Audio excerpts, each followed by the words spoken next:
Tonight, we discuss Iron Fist Season 2, Episodes 7, 8, and 9. I don't think I did that right with my fingers for those watching on YouTube, but it's 7, 8, and 9, so we're going to stop right when it gets amazing, but we're still going to have a great conversation. The Iron Fist After Show starts now.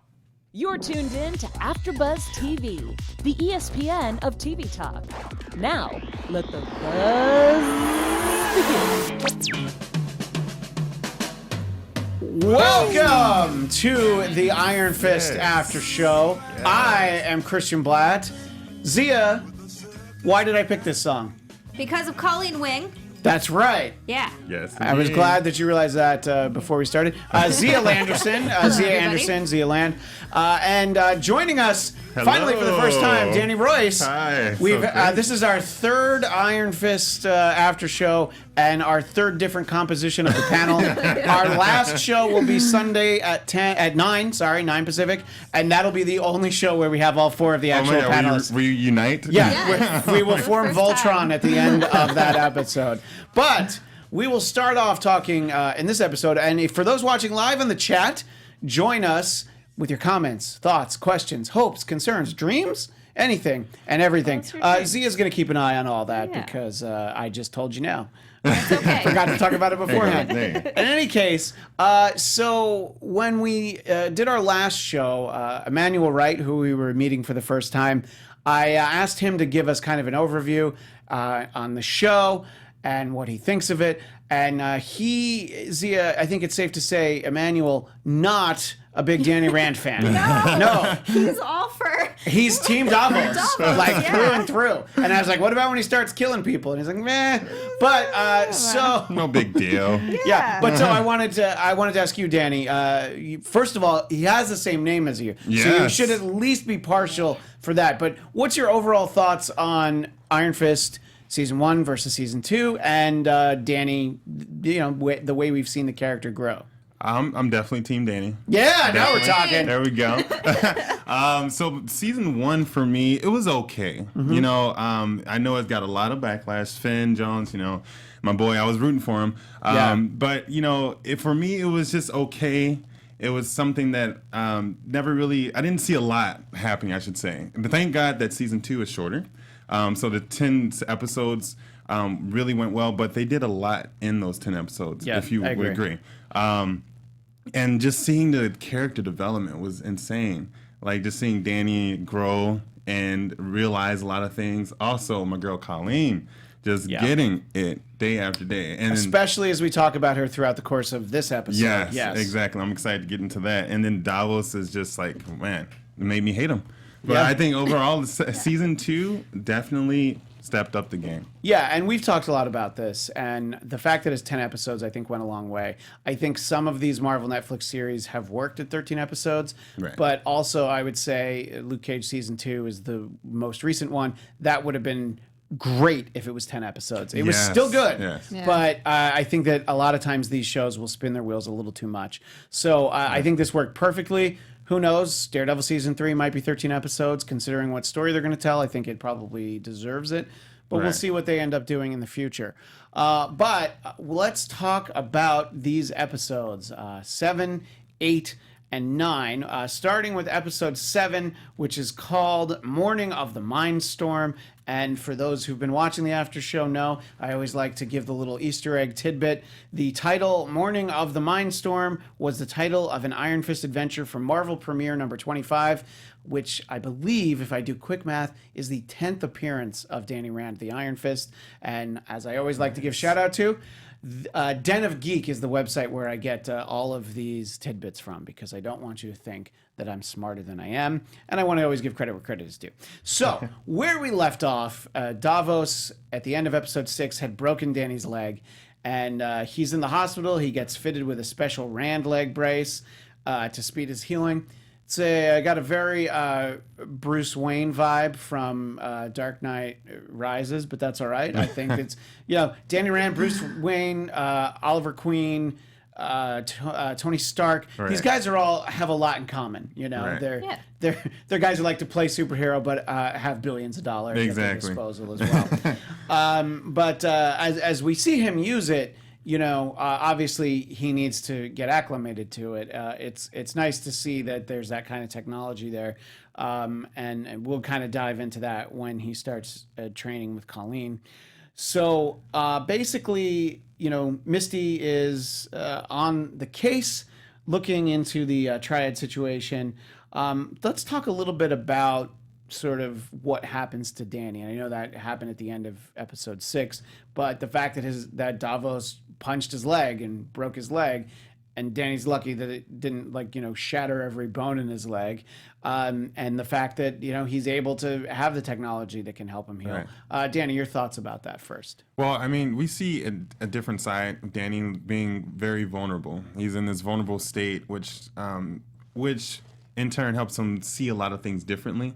The Iron Fist and everything, and also really helps him and Colleen's relationship. I know it damages in the first part of the episode, but really and truly, it really is the thing that strengthens them, because he learns from a different viewpoint of things, and maybe he doesn't deserve certain things. Well, we'll get into that, but I think this injury was like one of the things that just kind of awakened him.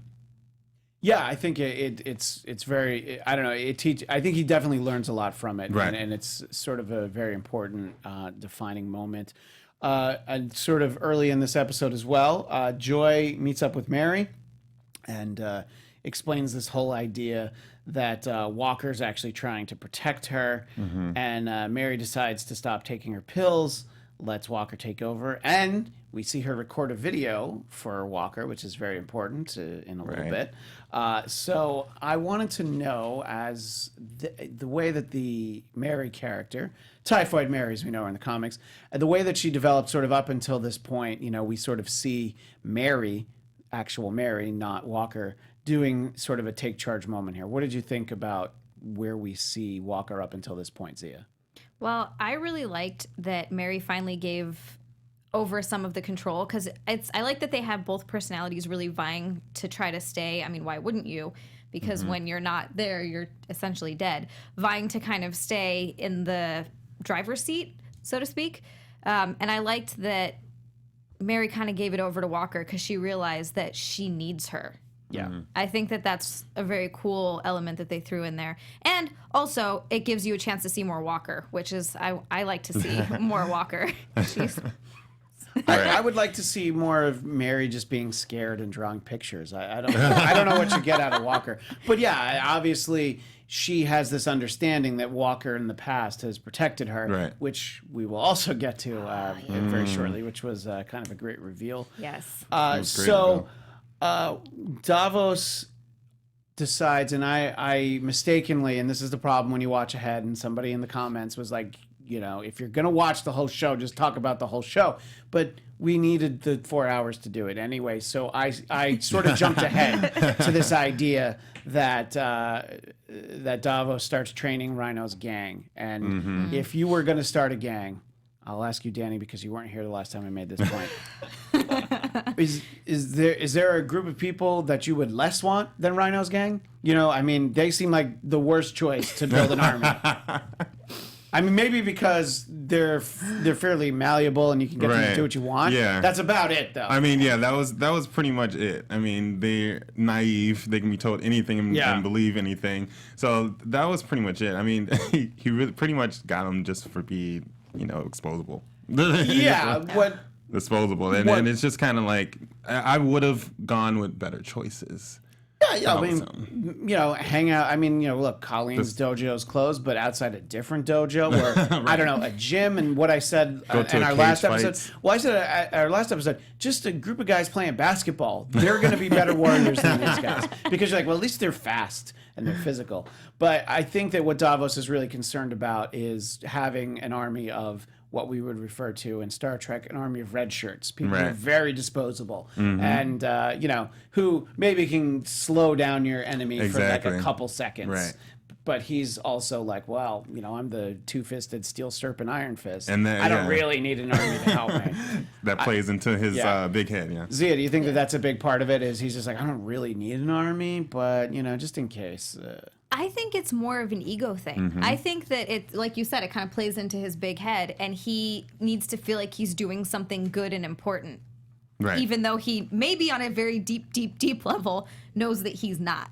Yeah. So he figures if he does this, he's giving them a place to train and a place to sleep. Yeah. And, you know, technically raising these kids who are on the street and don't have anything and giving them something and giving them something to live for and fight for. And that's the way that he was taught and he was raised. So he might think he's doing a good thing. I think on some level he thinks it's like this is and giving him benefit of the doubt. I like that. He's just like you'll be better for it, you know. He's like you'll be men, you know. You're not going to be boys anymore. Right. So also in this episode we see Ward get drunk, which is actually something that we saw a lot of in season 1. And he's confronted by Bethany. He does indeed. I was going to say he gets his ass kicked, but he doesn't even really put up a fight at all. I was just dying laughing, honestly. He's just like, oh, yeah. And then the guy's like, yeah. And he just knocks him over. Right. So, you know, and during this sequence, he also follows Bethany to an NA meeting, learns that he is pregnant. Learns that she is pregnant and that he's a father. That's what I meant to say. I abbreviated my 2 statements. He is not pregnant. This is not the Arnold Schwarzenegger movie Jr. But maybe it could be if we should be so lucky. So he finds out that she's pregnant with his baby. Oh, no, you didn't. Right. So she didn't tell him. So, Danny, your thoughts sort of on Ward. Again, we're comparing him and contrasting him between last season and this season, but just the growth we've seen throughout this season in particular. Give us your thoughts on what we've seen out of Ward. Man, I grown to really like Ward in this season. He's funny. He's got this sort of badass that kind of grew on him that I'm really enjoying, and he just really brought his A game to like what he wanted, and it really showed in this season. So he won me over. Yeah, definitely did. And we've talked about this in past episodes, the fact that, you know, in season 1, he's very unlikable because he tries to have Danny killed 2 times. Yep. And, you know, I think just seeing the personal growth is great. Joy, on the other hand, I think she went the other direction. A little bit sympathetic in the first season, and then just this year, you're like, I guess. Well, there's a certain point, I guess, when she's like all beaten up after she falls, which kind of turns to sinister time. A little bit, but you still feel a little bad for that point. So, what do you think about the Ward fight scene in the bars today? It made him more likable for me. Because you see that he's a flawed character, but he was still, as weird as this sounds, good-natured in his like angry, drunken fighting. Yeah. And it's still, you just... And who amongst us doesn't wish that we could just do that level of day drinking? You know, good for him. He's got a lot of money, so he can do it whenever he wants to. Most of us, we can't really. Right. Yeah, we and can't he really. Couldn't feel a thing. Fired. You can tell he couldn't feel a thing. So, I mean, it was perfect. I feel like the poor bartenders had to do that God knows how many times, because he definitely looked like he's been in a few fights. Right. So, also in this episode, Misty visits Mika, who I was going to call Joy's friend, but it's an associate of Joy's who she framed into friend. Yeah, not even frenemy, just more like somebody she knows who she used to get the bowl. So Misty visits with her, and she gets pictures of the scroll that's written in ancient Tibetan, and of course, if anybody can read it, it's Danny Rand. He's like, oh, hey, this is how you do the Iron Fist transfer. You know, that thing that I had, and I haven't in a while, and I got a broken leg. Yeah, I could totally get it back, though. So they make a big plan for that. Once Danny is healed, so they begin that plan, and Joy tries to get the bowl from Davos, coming on really strong at first. Like, yeah, but how about that bowl? Like, is it around? So, you know, I might just get rid of it. I mean, yeah, I know you don't like it, but she's just, you know, but she's smart enough that she knows, all right, I got to use off, right? So what do you think, Zia, when Joy shows up trying to be like, I don't smell the bowl, do you? Well, yeah, first of all, when she did that, I was like, Joy, what are you doing? Because he gives her a look. Yeah. He's like, why are you so concerned about the bowl? Why are you asking me this? Yeah. But she did actually, I was impressed with the way she played it afterwards. Not bad. Not bad on Joy's part. And as much as I disliked her for being a whiny baby this season. She sort of redeemed herself at the end. She at least tried. Yeah. But you know what, Joy? None of that would have happened if you hadn't helped Davos In the first one. in the first place. Yeah, Danny, this is clearly her in some way trying to make amends. She's like realized, this is what I thought I wanted, and look what it did to Danny. Let me see if I can make things. You can't make it right, but try and make it a little bit better, right? She tried. Yeah, definitely. She got better. Yeah, right. Let's just say that. And we'll see. Yeah, her intentions are much more pure than they usually are. Let's put it that way. Ghost 8386 says Yes. Ward needs to learn drunken kung fu. There Yes, you sir. go. He needs to study some drunken master. Yes. Yeah. Good point. yeah. Absolutely. Good point. I like that. Thanks for being in the chat, Ghost. Yes. Ghost is often in the chat on our show, Marvel TV Weekly, so it's great to see you there. So the episode ends with what we teased earlier, which is Colleen actually training Danny. And, Danny, he's basically got to learn everything all over again because he's got the sort of surgically repaired RAND technology heightened leg. But it's like when Misty first had the bionic arm, you really have to start all over. And there's nobody better to do that than Colleen, who's just like, this is what we are now, and I'm going to keep knocking you down. And I thought it was a great sequence because it reminds you, like, okay, this is how good Colleen is. And sure, we had that awesome fight in episode 6, but she's still trying to leave all that behind, but she's finally cutting loose. So, Danny, give us your thoughts about watching Colleen finally just giving in and training Danny to help him get back on his feet. No pun intended. Danny Rand or me? No. Both Dannys. I would like Danny Rand to also speak. Colleen, it was so interesting seeing that dynamic, like just her releasing and trying to cut off those feelings, and it's hard because you can't do both. You can't come from a place of emotion and train him the way he needs to be trained. So it was just interesting the way she did it. I think, like I told you before, that in a roundabout way, this, in a lot of ways, strengthened their relationship. I think, doing this proved to them that they can do it. Yeah. And it's a lot better than going out to dinner and a movie. Right. She said she wasn't really into the whole date night thing. This is a lot more, intimate. I don't mean in the sexual sense. Just a very intimate moment, where you're just like, it's really getting to understand each other's fighting styles. Definitely. So that brings us right into episode 8, Citadel on the Edge of Vengeance. And Danny, he continues to train with Colleen, and he's really working on overcoming just the anger at Davos. I don't know that the anger is his problem. I think the sort of sentimentality for, but he's my brother, like that's the part. It's like, remember the guy punched your leg and broke it. And he's also killing people. So Danny... and not you, Danny Rand and Colleen have to rescue Mrs. Yang, hide her at the Bear Community Center, and then the Golden Tigers, and she start making a plan to kill Davos.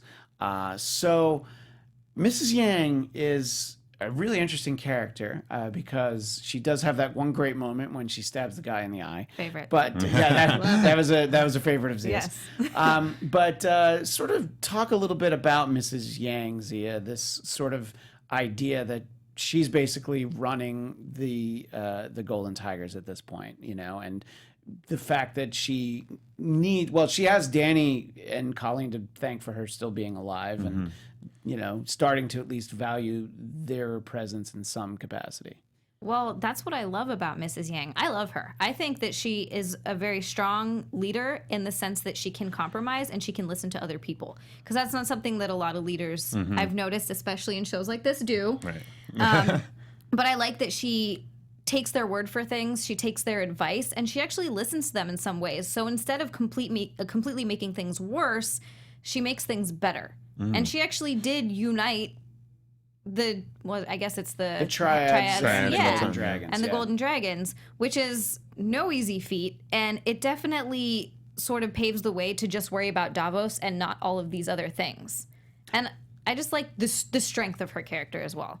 Yeah, and she steps up because obviously, Davos takes her husband out, and it's like, and wisely tries to hide it at first, and then she's like, you know what, I got to take over. So the next sequence we get to in this episode is something we referenced before. Walker shows up as Walker, and she sees that Mary has a video for her. And what I love about this, the little Marvel Universe Easter egg, that her time in the military, she was in Sokovia, and it could have been anywhere in the world. And I was just like, it's just, these are the things that we appreciate, that the consistency of the universe that they're in. Right. But Walker does notice the inconsistency in Mary's story and realizes, like, wait a minute. So she didn't do something that, left all those people dead and saved her life. Well, I know I didn't. So who did it?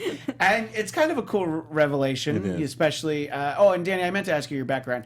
Had you read many comic books? Are you familiar with these characters at all, or are you just seeing it all for the first time on this show? So basically, for Luke Cage, a lot of the comics I've all in there, but Iron Fist is the first time. Okay, yeah, and she's a character from Daredevil, right? So exactly. So you didn't really know anything about her when we met her, right? Not as much. So that moment where it's like, oh, actually, there's 3 of these alter personalities, right? By the way, or more, but at least 3, right? What did you think about that revelation when it hits her? I was just like, there's more. Like, I knew about Mary and I knew about Walker, and then it's just like, okay, I thought it was a great revelation. Like, I was ready to see, like, what else could she possibly do, or who else is in there, Yeah. So it's very intriguing. And whenever we find out, you might not want to know who it is in there. Zia, what did you think about the idea that there's 3 Marys, at least 3 Marys in there? It makes it way more exciting because we get to see Bloody Mary. Bloody Mary, yes. That's the third that is homicidal the third maniac. one. Yeah. Okay. And her character is Typhoid Mary, which we've Typhoid, talked yeah. about. But the 'Cause Bloody Mary personality. I like that we're going to get all 3. I love that we're going to love get a that. nice sweet Mary. We're going to get a very business-like Mary that will, and I very firmly believe that she will do the right thing when it comes down to it. More often she's just doing a job. And then we're going to see just brutal Mary. It's going to be great. Christian Jackson has a question in the chat, too. Do they ever say when in Sokovia that happened?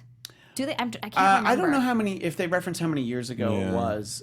You get the feeling, though, it wasn't necessarily a long time ago. It was like something in the recent past. Right. Yeah, it seems somewhat recent. I mean, obviously, when you have actors play themselves in a flashback, you don't do much to make them look much younger. But at the same time, if it was going to be, say, like 10 or more years earlier, they probably would have done something to, I don't know, give the impression of something along those lines. The interesting thing here is that we basically get Mary's origin story, which, as I referenced in comic books, is very different because in the comics, she was a former prostitute who was accidentally hurt during an incident with Daredevil. So this is completely different. Doesn't he throw her out of a window? He sure does. Oh, wow. Look, It's an accident. Daredevil throws a lot of people out of windows. It happens. No. Yeah. In any case, so that's just a little flesh out there. And because I didn't mention earlier, the title of this episode from Marvel Premiere number 17, so one of the earliest stories of Danny Rand. In any case, we take it back to the storyline. Joy's still working Davos, and trying to find this bull. And she does make a good point, and it is something that she understands legitimately, that, look, if you're going to be this, like, the Iron Fist and the protector of New York because you know what's better for them, you have to sell yourself to the public, be a little bit more likable. So he definitely buys into that for like 5 minutes, but we'll get to that. And I think, look, she has a good point because you're not going about it being a protector, Sure, you always have people that feel like somebody like Daredevil can't be trusted, Spider-Man's a menace to society, you always get all these things. But look, she has a really good point, doesn't she, Zia? That, look, Davos, this Davos thing's not working. No, and all he's going to do is create, I think it was said by somebody in in that episode, I believe, that he's just creating another gang. He's just now becoming the lead gang. Right. And then he's being the judge, jury, and executioner all in one person. So what he deems as crime might not necessarily be crime. Exactly. Yeah, He's and murdering people over it. It's exactly territory that's explored with Frank Castle, the Punisher, in comics. There's a certain point where he starts taking shots at like litter bugs because they're breaking the law. Right. You know, so obviously there is a psychic break that's very different for Frank Castle than it is for Davos, but it's a similar idea. It's like, dude, you got PR is a big part of being any kind of superpowered person. Yes. You know, Right, public for figure. sure. I think even Magneto has a publicist. I'm fairly sure. Wouldn't be surprised. Yeah. So yes. So then she teams up with BB, and BB's gonna help her get the bowl. Poor BB. BB. But and then so she also wants Ward to buy this spot where Davos is hiding, and then Ward puts it all together and is like, Walker needs to protect Joy from Davos, and he's going to get her these files about her time in Sokovia as payment because Walker realizes that Ward has this kind of access. So I think that's a key part of the plan right there. You know, Walker, keep Joy safe. And as we talked about before, Joy's just like, whatever, job's a job. I'm finished with a job. Now I'm going to do another job. And I still pretty much going to kill this guy. Yeah. That's my own job. I've hired myself to do that. Good for her. Yeah. What do you think about, I mean, as you're watching this unfold, you just have to know, like, oh, this isn't gonna go the way that anybody wants it to, right, Danny? I mean, just like I'm gonna get this bowl and sneak out of here. Yeah. I was like, this is not gonna end well. I mean, Colleen opens up with this, saying this about Davos in episode 8. In this episode, she says, he's all ego, never confidence. Right. And I think that definitely just shows what fuels him. And this whole plan of Joy's, I just was like wondering how far it's gonna go. Yeah. And I'm like, when I see BB run out with that, I'm just like, okay, he's gonna get it somewhere somehow. And I'm just like, he can't go too far. Unfortunately, I didn't see any hopes for him. Sorry. Yeah, you're just like, yeah, he's definitely the pawn on this chessboard, and you're like, he's gonna. You know, again, we referenced the red shirts earlier. It's like, oh no, look, you're very valuable for a few minutes, and you know that means that you're going to be expendable ultimately. Exactly. The sad thing is, though, that he's the reason. If he hadn't gone out there, he would have been fine. Right. Yeah, he would have been fine. He would have been fine. It was his own doing, and that's just it's so much worse. That one insane kid. Oh yeah. We'll get there. His right hand man. Oh my god. Yeah, we will indeed get there. So Davos goes and kills Henry Yip. That's part of his PR outreach, is to punch him straight through the stomach. You know, they say that all publicity is good publicity. That would be pretty bad publicity, though. I don't think there's any coming around from that. You know, I don't there's anything to do. So Rhino sees that.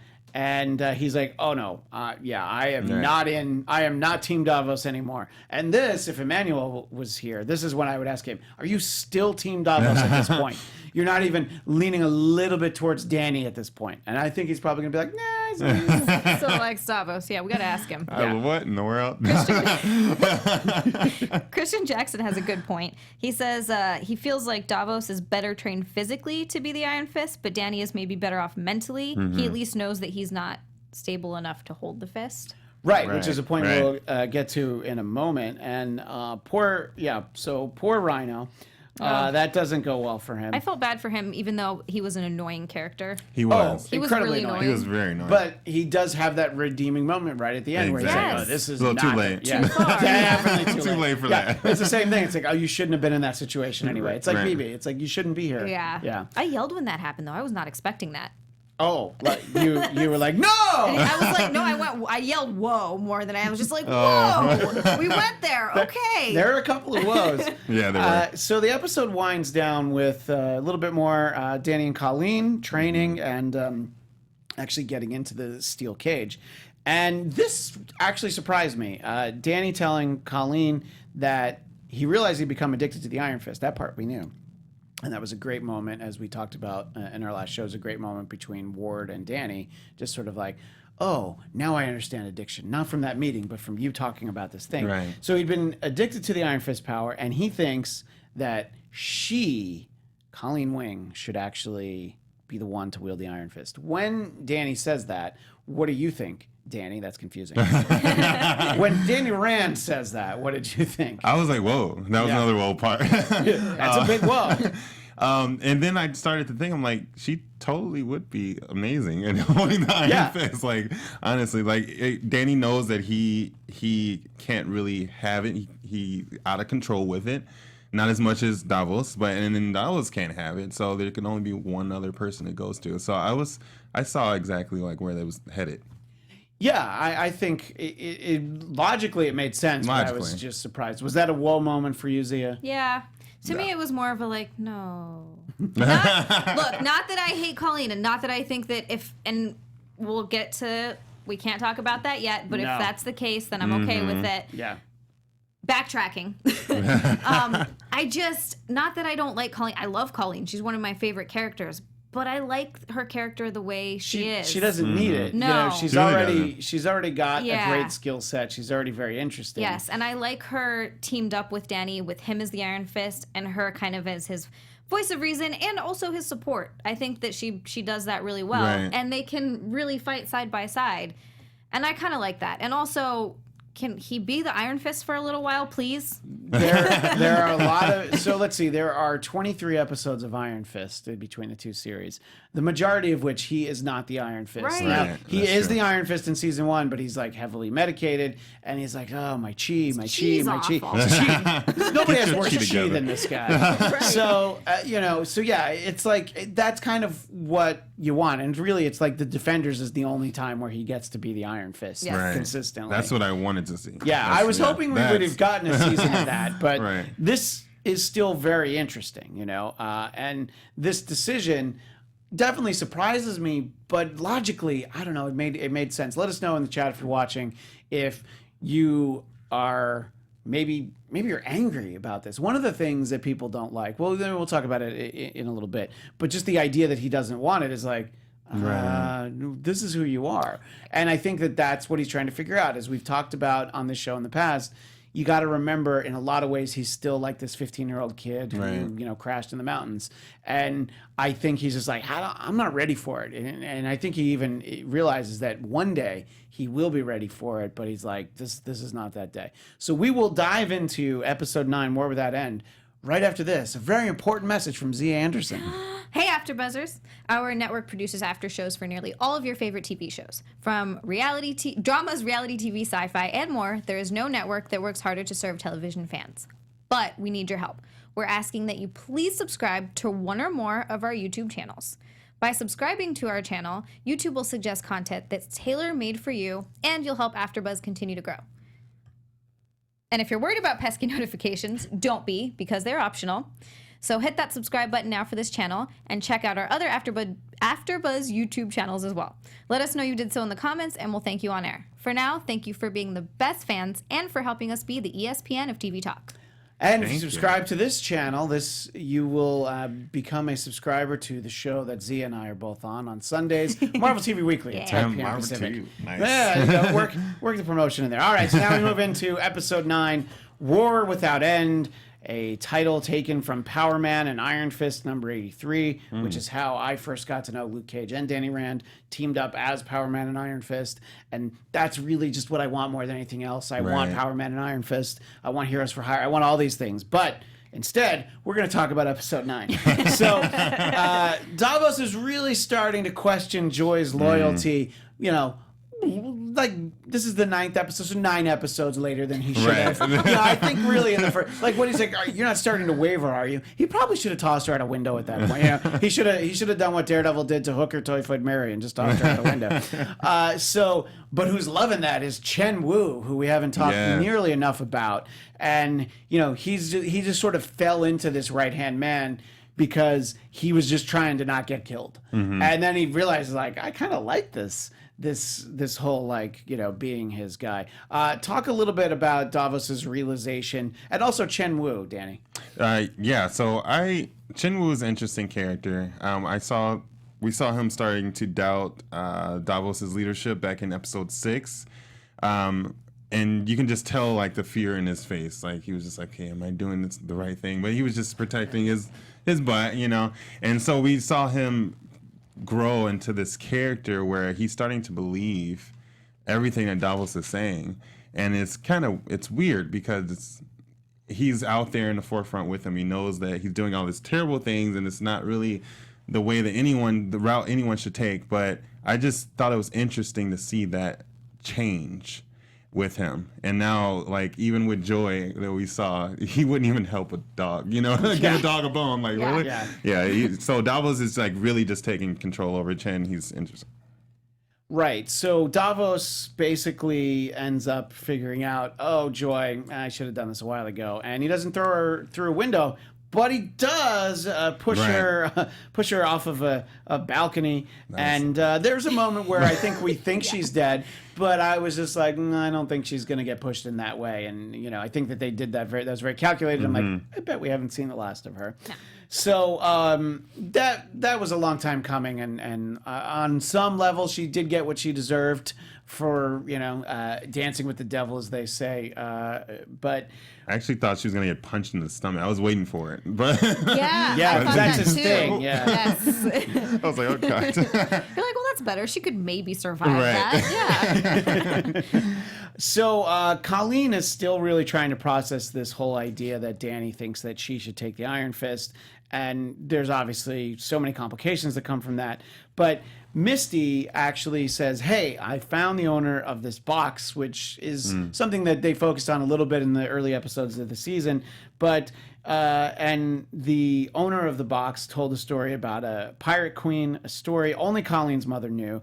And that takes a lot out of her. And this story is very significant, which we'll talk about in a minute or two.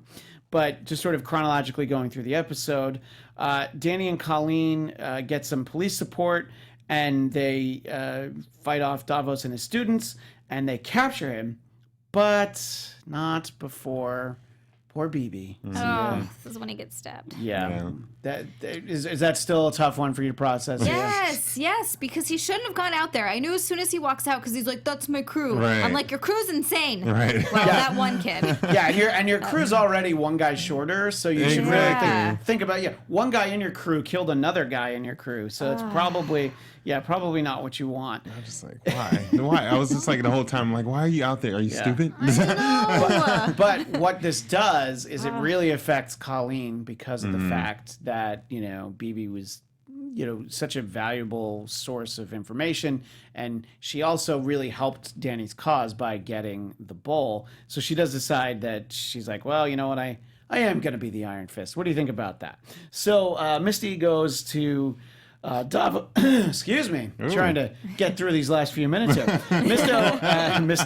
Misty goes to Davos' lair, runs into Chen Wu, and there's a decent fight there, but as all good fights, Walker just takes him out. And it's like, you know what, this is all well. It's like Indiana Jones when the guy does all this fancy stuff with the whip and he just takes out the gun. It's like, I don't have time for this. So, yes. So anyway, Ward hired her, and then she finds Joy, who is very injured. Walker knocks out Misty, though, because she's like, this is not going to be useful to have you, asking me too many questions. And she gets ready to take out Davos. The Crane sisters are ready for Colleen, and they ink a crane-like tattoo on her arm, which is really cool because I was wondering, well, where would she get it? Back tat? That's so out of style now. That's so late 90s. Like, Colleen's not going to do a back tat. I'm thinking, yeah, exactly. No Iron Fist tramp stamp, So we get that, and then we actually get this ritual, transform the Iron Fist, but Davos wakes up halfway through it. But there is this moment, and I'll ask you, Zia, what do you think when you see Colleen wield the white Iron Fist? More than anything, I didn't have any crazy emotion about it. I was just like, oh, we're doing white. Okay. Yeah. Well, we already got the yellow. We got the red. So we got white now. And it just kind of made me wonder if the color of the fist depends on the character of the person. I think it's like lightsabers. It's That's more what like, Yeah. well, it looks cool. I did this on Marvel TV Weekly as well, but I always need to point out for those that are watching on YouTube, Zia, please hold up your arm because you can one day also be the Iron Fist. Yes. You're already ready. I was looking at that. I'm Yeah. like, is that? Same spot. No, she just got it after watching the show. I And am for the those that Iron are wondering, Fist. she does indeed have a tattoo on her arm. All right, do. so it's a lot to process. But Danny, sort of your thoughts as to the way all of this unfolds, sort of everything closes in on Davos. It seems like it's going full steam ahead. Colleen's going to be the Iron Fist. Right. He woke up. So tell us what you were thinking as you were watching. I was just waiting for him to wake up the whole time. I was just watching his eyes. I'm like, no way this is going to go all the way through. But then when I saw her with the fist, another whoa moment. And like you, I kind of thought like, okay, it's white. Maybe it's because of the purity of her soul and you know how she is, her character. And I'm excited to see what happens and how Davos is going to get out of that one. Yeah, which is something we will talk about in our next episode. Yes, so we'll indeed. backtrack to some of the other things that happened in here. I like that we had an appearance from Turk. And Ward buys some guns from him. Yeah. Yes. And I love him. there's He a pops Down up by the river. everywhere. yeah, exactly. That's what I was going to mention. There's a great reference to the Chris Farley, Matt Yeah. Foley sketch, and he says to Joy in her van down by the river, Right. and she's just like, "Oh, my brother's such an idiot. You're I love that. Such an idiot." But I always like when we see Turk, you know, and it seems like this sort of thing he'd be doing, be working on his short game while selling guns out of a van down What I by the love river. too is that you always know he's coming because everyone always says, "I know a guy," and you're like, "I know who that's gonna There's be." only one There's guy. only one guy. Nobody knows any Everybody other guy. knows him. Yeah, that's the only guy. It's Yeah. so great. So this this explanation comes from the website Den of Geek, but there was a story told in the comic Immortal Iron Fist #7, and that mysterious box, which is actually a really big deal. So the story, the Pirate Queen of Pinghai Bay, was Wow Ao Shi, which I'm probably not pronouncing right, but that's the first woman to ever hold the mantle of the Iron Fist. So it's a real story, and the story that Colleen's mother's telling is about a woman who was the Iron Fist. Now, you have to wonder, was Colleen's mother the Iron Fist at one point? And we talked about some of the difference between the comic books and the TV series. In the comics, Danny Rand is the 66th person to hold the Iron Fist, so there's a lot of others. Perhaps we're going to talk about another one in our next episode when we talk about episode 10. But so that story is very important, and we'll talk a little bit more about it next week as well. But I wanted to make sure that we at least spent a minute acknowledging that there's a pretty good story there. What's everybody saying in the chat before we go? I wanted to make sure to include everyone. We've got Roy Fansler. It's kind of nice. Turk is in most of the Netflix movies. Yeah. Agree. Yeah. Ghost 8336, my favorite reference this season. I believe he's talking about Down by the River. Yeah. Yes. Yes. I think you have to. Christian Jackson also said, love that reference. Yeah. Ghost 8386 says, everybody gets an Iron Fist. Oh, yeah, I saw somebody write that they did the Oprah thing. You get an Iron Fist, you get an Iron Yes. Fist, you get everybody gets an Iron Fist. So go ahead. Oh, I was just going to say, I love this one too. Ghost 8386, basically Davos' version of Bye Felicia when he throws Joy off the balcony. That's exactly how he handles these things. Yes.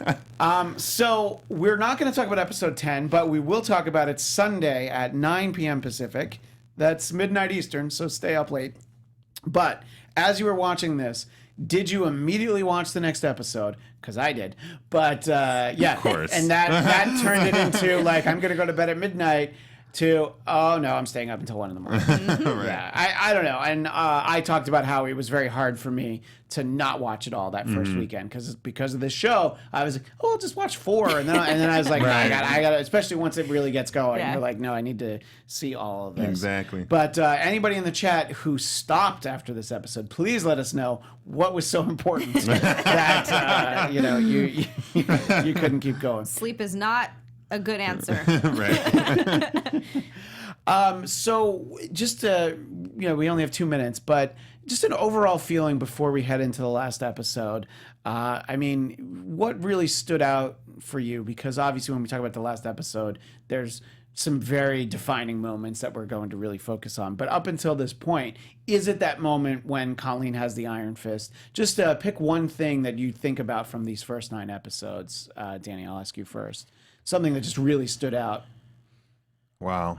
All those brutal deaths. That was Yeah, they're pretty brutal. No, you're right. There were a lot. I mean, am I watching The Purge or what? And I think definitely just the Colleen having the fist. I think that was a moment for me that really just I didn't see coming at all. Well, I didn't think it was actually going to happen. Even Right. when she's like, "Oh, I'm going to take it." I didn't think so either. I figure even in that moment. And also, we'll talk more about this in the next episode. I figured that in the next episode, Danny was going to have to get involved and be like, Right. oh, no, it's going back to Davos. All right, I guess I'm getting... I always figured he was going to have it. I first figured, oh, Colleen's not going to get it.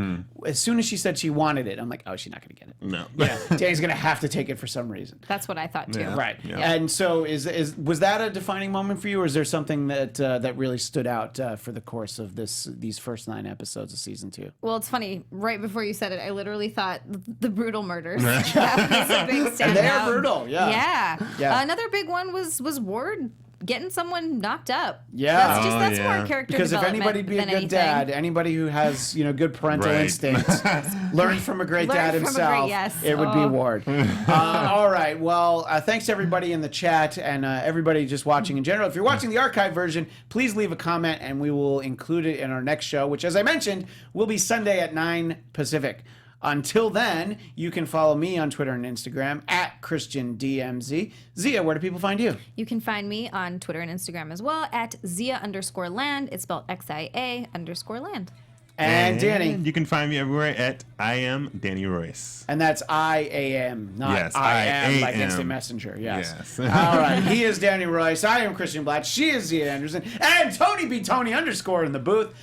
For all of us, we will see you Sunday night to talk about the WTF finale. Is what We'll all be here. We'll be, yeah. Amanda will be here too. So we'll see you Yay. then. Good night, everyone. Night. Bye. Our founder, Keven Undergaro, Phil Svitek, and me, Maria Menounos, would like to thank you for tuning in to AfterBuzz TV. Remember, we're not just the first, we're the biggest in the world, and we're the only destination for all your favorite TV shows. Whatever you crave, we've got it. So go to AfterBuzzTV.com and check out our lineup. Buzz you later. The views expressed herein are those of the hosts only and do not necessarily reflect the views of AfterBuzz TV or its owners or principals.